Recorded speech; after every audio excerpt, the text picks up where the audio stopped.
देखिए भाई, आज अपन प्रारंभ करते हैं कक्षा 12वीं के लिए गणित विषय के अंतर्गत पहला टॉपिक, पहला चैप्टर, पहली यूनिट संबंध, रिलेशन। ये कोई नया शब्द नहीं है। संबंधों से अपन भली भांति पहले से परिचित हैं।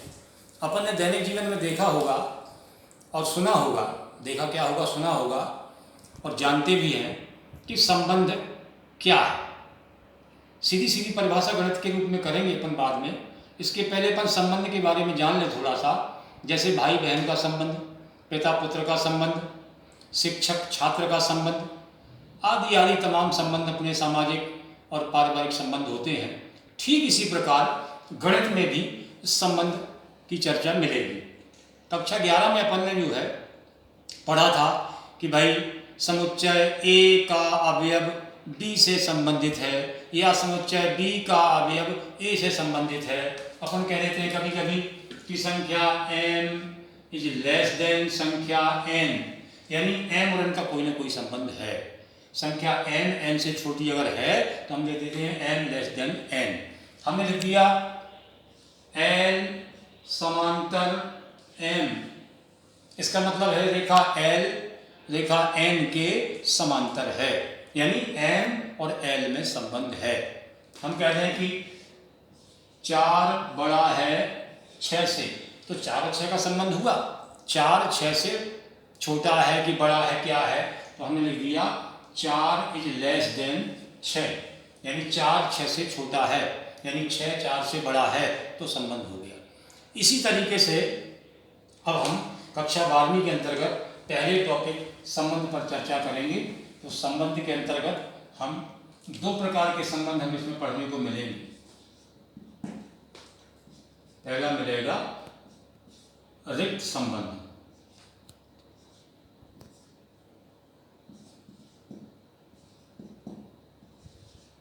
और दूसरा मिलेगा सार्वत्रिक संबंध। रिक्त माने शून्य, वाइड, शून्य संबंध भी इसको कहते हैं। और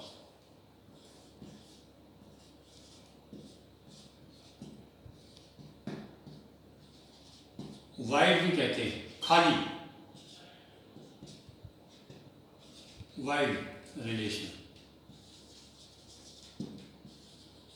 सार्वत्रिक अंग्रेजी में कहते हैं यूनिवर्सल रिलेशन। तो रिक्त का मतलब तो जान गए कि खाली संबंध है। मान लीजिए हमने a बराबर कोई अवयव ले लिए, b बराबर भी हम कोई अवयव भी लेंगे। अब फिर देखेंगे कि a का b से संबंध है कि नहीं है।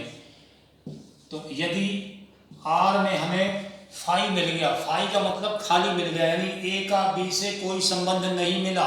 रिक्त का मतलब संबंध नहीं, शून्य का मतलब नहीं, वाइड का मतलब रिक्त माने खाली, कोई संबंध नहीं। अगर A का B से कोई संबंध नहीं है तो हम कह देंगे कि R is equal to phi, यानी रिक्त संबंध कहलाएगा। सार्वत्रिक संबंध में ठीक इसी प्रकार एग्जाम्पल अगर अपन ले लें, ए और बी अवयव ले लें और इसके बाद देखें कि अवयव ए में अवयव बी का या अवयव बी के अवयव ए से कोई संबंध नहीं है तो खाली हो जाएगा। लेकिन अगर अवयव ए के अवयवों का संबंध बी के सभी अवयवों से हो जाए तो हम कहेंगे सार्वत्रिक, यानी सभी से ए के प्रत्येक अवयव का संबंध अगर बी के सभी अवयवों से हो जाए तो कहलाएगा सार्वत्रिक संबंध। और अगर ए के किसी भी अवयव का संबंध बी के किसी भी अवयव से नहीं है तो कहलाएगा फाई संबंध। इसके लिए हम अभी एग्जाम्पल लेंगे। देखिए, हमने इसके लिए एग्जाम्पल लिया है। हमने ले लिया a बराबर 4 6 8, ठीक है। b बराबर ले लिया 5 और 7 और फिर लिखा हमने संबंध इसका कि ए बी में ए अवयव ए, बी अवयव बी और ए माइनस बी सम है। अब हम इसको थोड़ा सा सॉल्व करेंगे और वहां तक पहुंचेंगे कि हमें ये सिद्ध हो जाए कि ये संबंध रिक्त है कि शून्य है, शून्य संबंध है। ठीक है, देखिए अब ए माइनस बी, ये ए भाग है और ये बी भाग है। स्मॉल ए ये है और स्मॉल बी ये है। ठीक, ए माइनस बी का मतलब 4 माइनस 5 4 माइनस 7। अगला बनेगा 6 माइनस 5 6 माइनस 7। अगला बनेगा 8 माइनस 5 8 माइनस 7। देखते हैं आर में क्या मिलता है हमें। 4 माइनस 5 4 माइनस 5 4 माइनस 7। माइनस क्यों आया पता है? ये माइनस भी लिखा है, देखें सम आता है कि नहीं आता है। इसके बाद लेंगे 6 माइनस 5, फिर 6 माइनस 7, फिर 8 माइनस 5, फिर 8 माइनस 7। अब इन संख्याओं को देखते हैं। 4 में से 5 घटाएंगे तो कितना आएगा? -1। 4 में 7 घटाएंगे कितना आएगा? -3। 6 में 5 घटाएंगे 1। 6 में 7 घटाएंगे -1।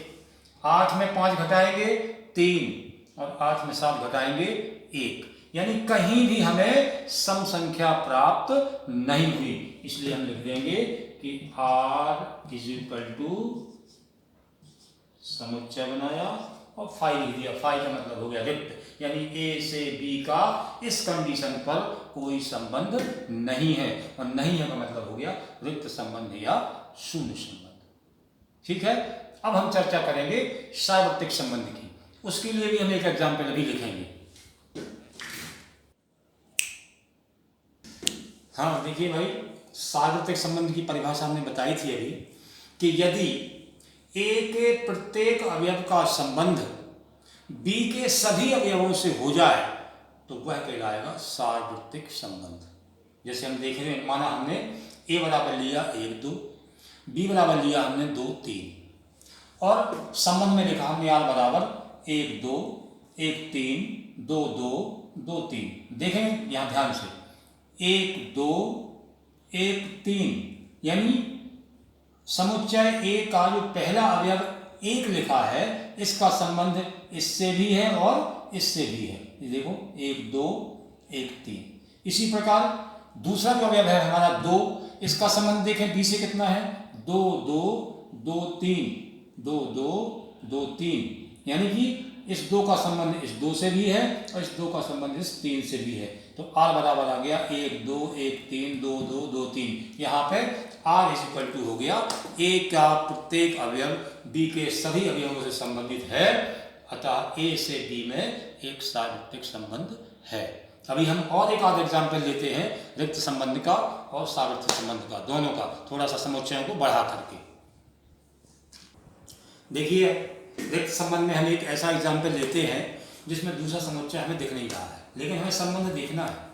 ए बराबर लिखा है 1 2 3 4, 4 अवयव लिखे हुए, और बी में कोई अवयव नहीं है, यानी बी समुच्चय लिखा ही नहीं है, लेकिन संबंध देखें आर बराबर लिखा है ए बी, यानी यही अवयव ए के है और यही अवयव बी के है। अंदर वाले अवयव ए बराबर भी यही है और बी बराबर भी यही है। और फिर लिखा है ए बी अवयव है ए का, यानी ये ए बी जो है दोनों ए के अवयव हैं, तथा ए माइनस बी बराबर 10। अब इसको सॉल्व करेंगे और देखेंगे रिक्त संबंध आया कि नहीं आया। तो ए माइनस बी का मतलब क्या हुआ? देखिए अब आर बराबर क्या आएगा? 1 माइनस 1, फिर 1 माइनस 2, फिर 1 माइनस 3, फिर 1 माइनस 4। अब दूसरा में उठाया हमने, सबको लेंगे इसके साथ भी, पहले को सबको लिया, पहले को सबके साथ लिया, अब दूसरे को भी सबके साथ लेंगे। देखना 2 माइनस 1, फिर 2 माइनस 2, फिर 2 माइनस 3, फिर 2 माइनस 4।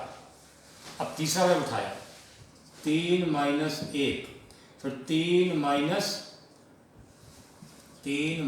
2, फिर 3 माइनस 3 और फिर 3 माइनस 4।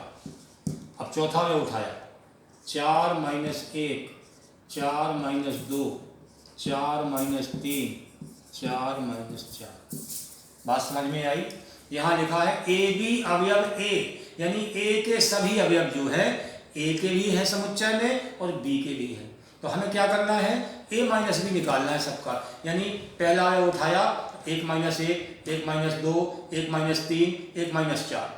इसके बाद फिर उठाया हमने 2 माइनस 1, 2 माइनस 2, 2 माइनस 3, 2 माइनस 4, सबको ए माइनस बी लेना है। फिर 3 को उठाया तो 3 माइनस 1, 3 माइनस 2, 3 माइनस 3, 3 माइनस 4। फिर चौथा उठाया, सबको लेंगे फिर 4 माइनस 1, 4 माइनस 2, 4 माइनस 3 और 4 माइनस 4। अब हम सबका देखते हैं हल करके क्या आता है। 1 माइनस 1 क्या आएगा, 0। 1 माइनस 2 क्या आएगा, -1। 1 माइनस 3 क्या आएगा, -2। 1 माइनस 4 आएगा, -3। 2 माइनस 1, 1 आ जाएगा। 2 माइनस 2, 0 आ जाएगा। 2 माइनस 3, -1 आ जाएगा। 2 माइनस 4, -2 आ जाएगा। 3 माइनस 1, 2 आ जाएगा। 3 माइनस 2, 1 आ जाएगा। 3 माइनस 3, 0 आएगा। 3 माइनस 4, -1 आएगा। यानी कहीं भी हमें ये 10 प्राप्त नहीं हो रहा है। संबंध जो हमारा आया उसमें कहीं भी हमें 10 का अंक प्राप्त नहीं हुआ घटाने पर। सब जगह -1, 2, 0, -1, 2, 0, 2, 3 प्राप्त हो रहा है। इसका मतलब हो गया R = 5। देखिए संबंध हो गया, यानी ए का बी से कोई संबंध नहीं है इस कंडीशन, जो कंडीशन प्रश्न में दी गई है। तो हमें यही देखना है कि अगर एक समुच्चय का संबंध दूसरे समुच्चय से नहीं है तो इसका मतलब है एम्प्टी, खाली, शून्य, वाइड, ये कह रहेगा। अब आते हैं अपन सार्वत्रिक संबंध में भी थोड़ा सा एक बड़ा समुच्चय लेते हैं। देखिए इसमें भी हमने एक ऐसा एग्जाम्पल लिखा है जिसमें एक ही समुच्चय दिया गया है, a = 1, 2, और हमें दिखाना ये है कि a क्रॉस a। इसका मतलब ये है कि पहले का और दूसरे के अवयव यही हैं। अब इसमें हमने लिखा r = 1, 1, 1, 2। फिर लिखा आगे 1, 2 और 2, 2, यानी इसका संबंध इन दोनों से और इसका संबंध भी इन दोनों से, यानी निश्चित हो गया कि a का संबंध a से है, अतः r पर परिभाषित सार्वत्रिक संबंध हो गया। कहने का मतलब हमारा ये हुआ कि समुच्चय भले चाहे एक ही दिया हो या 2 ही दिए हों, हमें देखना ये है कि कंडीशन क्या है। अगर कंडीशन में ऐसा लिखा है कि शून्य संबंध की स्थिति आ रही है तो शून्य आ जाएगा, यदि संबंध हो रहा है तो सार्वत्रिक हो जाएगा। इस तरीके से संबंध में हम 2 प्रकार के संबंधों पर ही आगे के प्रश्नों में चर्चा करेंगे। अगले वीडियो में इसकी चर्चा होगी। इसके बाद आपका डलेगा फिजिक्स का वीडियो, थोड़ी देर बाद फिजिक्स का वीडियो देखेंगे।